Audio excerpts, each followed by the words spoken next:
For more than 2 centuries, Americans believed they understood how their nation was born. Brave settlers carving a future from wilderness, revolutionaries defying an empire, presidents shaping the fate of millions. But history has shadows, and in those shadows are truths too deep, too dangerous, and too extraordinary to teach in any classroom. The first hint of those truths emerged not in the halls of Congress, nor on a battlefield, but on a storm-beaten morning in Massachusetts, when the Atlantic Ocean delivered something that should not exist: a burned wooden chest glowing from within, carrying documents capable of rewriting everything Americans thought they knew about their country. What lay inside wasn't just a forgotten artifact. It was the first warning of what was coming. A cold, metallic wind swept across the Massachusetts coastline as dawn struggled to break through heavy gray clouds. Fishermen who had spent their entire lives reading the moods of the Atlantic claimed later they felt something watching them that morning. Waves crashed against the rocks with unusual rhythm, as if responding to a silent signal beneath the sea. When the storm calmed just enough to reveal the water's surface, something drifted toward shore, an object too symmetrical to be natural, too damaged yet too intact to be debris, and glowing faintly like dying embers refusing to extinguish. The wooden chest floated upright, bobbing against currents strong enough to shatter smaller boats. Its surface was charred black, but the burn marks did not look like fire from any ship explosion. They ran in strange, spiraling patterns, as though the wood had been exposed to a heat that moved intelligently, selectively. Officer Daniel Hargrove of the U.S. Coast Guard spotted it first, initially dismissing it as driftwood. But as it neared shore, the glow beneath the charred surface pulsed like a heartbeat.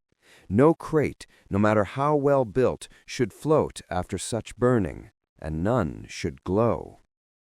When Hargrove and 2 others hauled it onto the rocky shore, they flinched at the warmth radiating from the wood. Despite its appearance, it wasn't wet. No seawater dripped from the edges. The iron clasps had melted into warped shapes, as if heated from inside the chest rather than outside. Hargrove tapped the wood with his knuckles, expecting the hollow knock typical of a cargo box. Instead, the chest gave a deep, resonant sound, the kind you'd expect from stone or metal. They brought it inside the station. The moment it crossed the threshold, the lights flickered. It took 2 hours and specialized tools to force the fused clasps apart. When the lid finally opened with a groan, everyone braced for a smell of rot. But instead the air that escaped felt dry, ancient, and surprisingly cold. A scent like old parchment from a library sealed for centuries drifted out. Inside were stacked journals bound in cracked leather, brittle maps marked with crimson geometric symbols, metallic fragments etched with spiraling grooves, and several velvet-wrapped objects shaped like odd instruments. But the most unsettling item was a single envelope placed neatly atop everything, tied with faded twine. Sarah Whitlock, the newest officer at the station, noticed it trembling slightly, not from her hands, but on its own. The envelope was addressed in elegant handwriting. For the future citizens of America, the truth is not what you were taught. Those 12 words changed her breathing. Something inside the envelope seemed warm, alive. She slid out the first document, a page so old it looked like it belonged in a museum, and began to read. What she found wasn't a story. It was a confession of centuries. The first entry described the winter of 1607, when the Jamestown settlers, starving, freezing, on the brink of collapse, witnessed a flaming object streak across the sky and crash deep into the Virginia woods. The official records of Jamestown never mentioned such an event, but the document claimed that 5 men went to investigate. Only 1 returned. He spoke in a trembling whisper, insisting that the object called each of us by name. The document described a perfect metallic sphere with no seams, half buried in the soil, humming with a strange resonance. When one man touched it, the sphere glowed with a cold fire that illuminated their faces and whispered their names in perfect English. Captain John Smith supposedly ordered the sphere buried under the fort, sealing it away.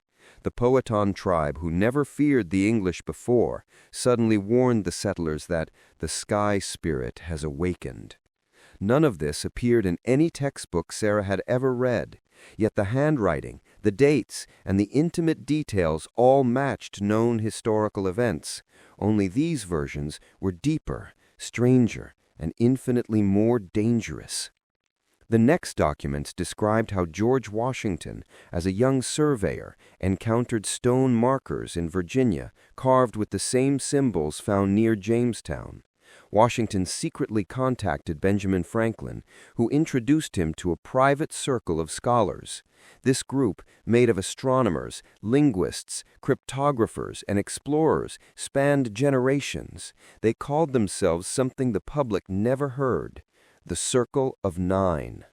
They recorded strange anomalies across the colonies for decades: deposits of unknown metals, underground chambers with star maps that did not match Earth's constellations, storms that appeared on clear nights, and instruments that vibrated at specific points across the land. Washington's letters revealed he did not rise to leadership by luck. He was guided, prepared. The Circle believed America's landmass contained dormant energies, or perhaps dormant beings older than any civilization. Franklin's private diaries included in the chest described an electrical entity that hovered above his lightning apparatus, communicating in pulses. Jefferson's hidden papers discussed translating symbols older than any indigenous language ever documented. Lewis and Clark's journey wasn't just exploration. They searched for ancient structures, responding to unknown frequencies. Every page Sarah read deepened the horror and awe building inside her. America's history was not a straight line. It was a pattern, a cycle repeating every few generations, always tied to strange artifacts and hidden forces. Lincoln, Roosevelt, Tesla, Eisenhower, Kennedy, the document said each of them interacted with remnants of an ancient network. And then she found the page that didn't belong to history at all. A recent entry. A warning. It described an anomaly detected beneath the Atlantic in 2001, a structure identical in composition to the Jamestown Spear, but enormous. It pulsed once every 6 hours, growing stronger each year. The final line before the ink abruptly stopped read, "The sphere is awakening again. Prepare for America's final test." The lights in the station flickered violently. The metallic fragments inside the chest began to vibrate. A deep, low hum spread through the floor. Something outside moved. Something massive. She dropped the paper, because the story she was reading was starting to happen again. The chest lay on the cold sand like a survivor gasping for its final breath. The fishermen who discovered it stood in stunned silence, their lanterns flickering against the dark morning sky. One of them, an older man named Samuel Briggs, leaned closer and noticed something impossible. The wood was scorched, yet no smoke rose from it, and the iron hinges were etched with symbols none of them had ever seen. They weren't English, they weren't French, they weren't from any seafaring culture known in the 1800s. Samuel brushed away the sand, and as he did, a faint warmth pulsed beneath his fingertips, like a heartbeat trapped inside the wood. "Boys, this thing's alive," he whispered. The other fishermen exchanged uneasy glances.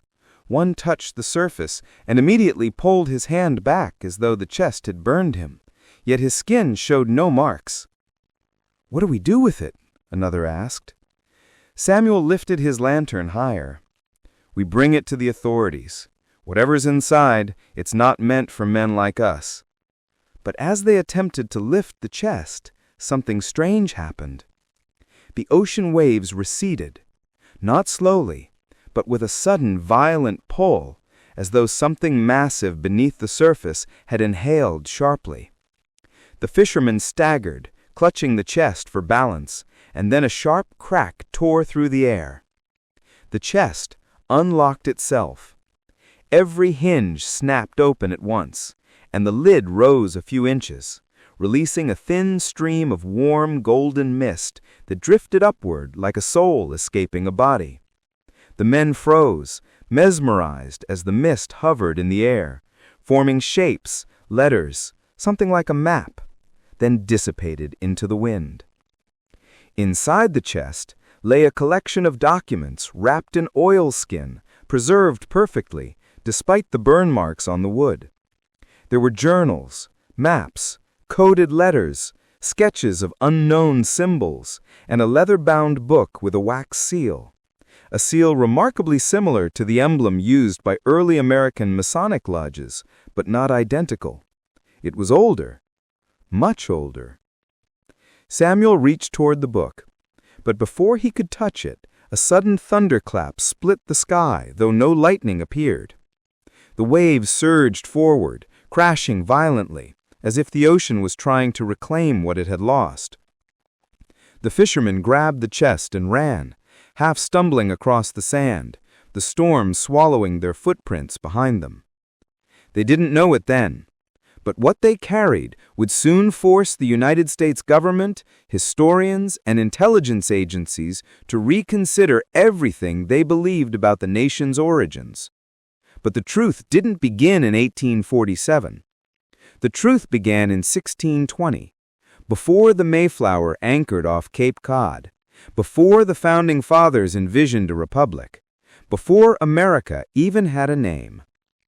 It began with a map hidden in the chest, drawn with ink that didn't fade, showing a version of North America that should have been impossible, a version that suggested the continent had already been charted by someone who lived thousands of years before Columbus ever dreamed of sailing west. When the fishermen delivered the chest to Boston authorities, it caused immediate chaos behind closed doors. Military officers, historians, and federal archivists examined the documents. None could explain the anomalous symbols where the maps, showing pre-Columbian settlements, advanced far beyond what archaeologists had ever discovered. Within 2 days, federal men arrived at the docks and confiscated everything. The fishermen were paid off, told never to speak of the chest again. Most obeyed, except Samuel Briggs. He kept one thing, a page, just a single torn page that must have fallen loose when they lifted the chest. He found it in his coat later that night, a piece of parchment smoother than any paper he had touched, marked with a symbol identical to the one engraved on the chest's hinges, a symbol that resembled the modern Great Seal of the United States, except for one detail. Instead of an eagle, the center displayed a bird no one recognized, a bird with wings stretched unnaturally wide, its body decorated with geometric lines, its eyes hollow. Beneath it, in Latin, Aeternum cavendum, beware that which is eternal. Samuel didn't understand its meaning, but he sensed instinctively that the government wanted this page more than anything else in the chest. So he hid it, folded it, sealed it inside a lantern base, and told no one, not even his wife. That decision would haunt his family for generations.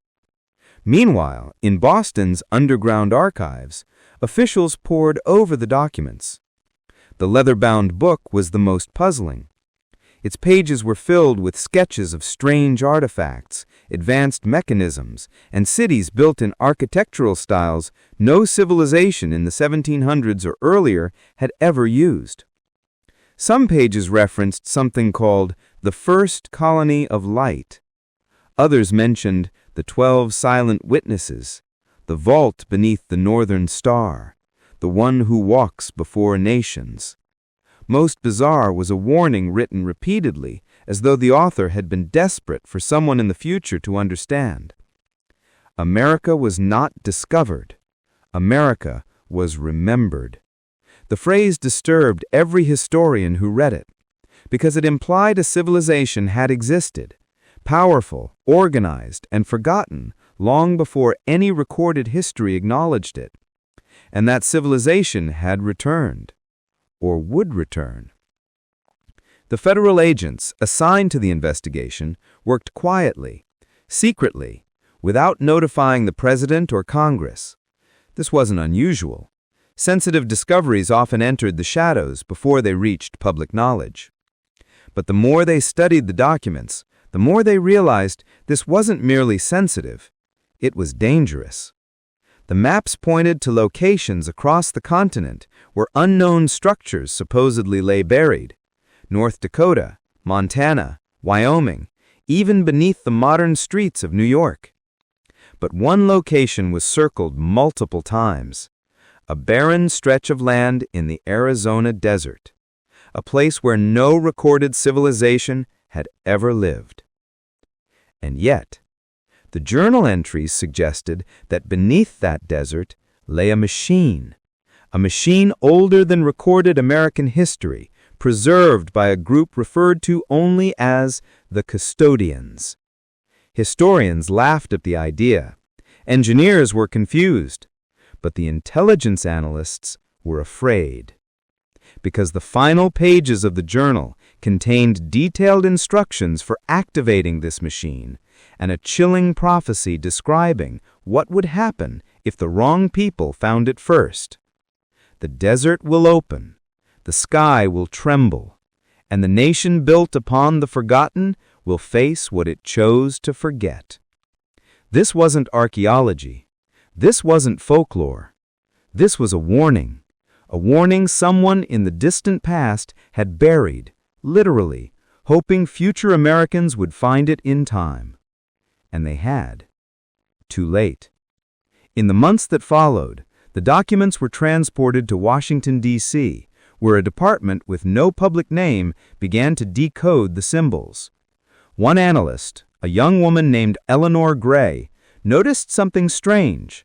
The symbols in the chest matched carvings recently discovered in caves across Utah and Nevada, carvings archaeologists believed belonged to pre-native civilizations. But the carvings weren't isolated. They were connected, part of a network spanning the entire country, a network that looked frighteningly similar to the chest's largest map, a geometric web across the American continent, converging at one central point: the Arizona desert, the same place circled in red ink. Eleanor attempted to raise concerns with her superiors, but they dismissed her. They had already decided to investigate the location quietly. They had already dispatched a team, and the team had already disappeared. No radio signals, no satellite pings, no debris, no footprints. Just silence. The same silence referenced in the chest documents. The 12 silent witnesses. Whatever had been buried beneath that desert was still alive.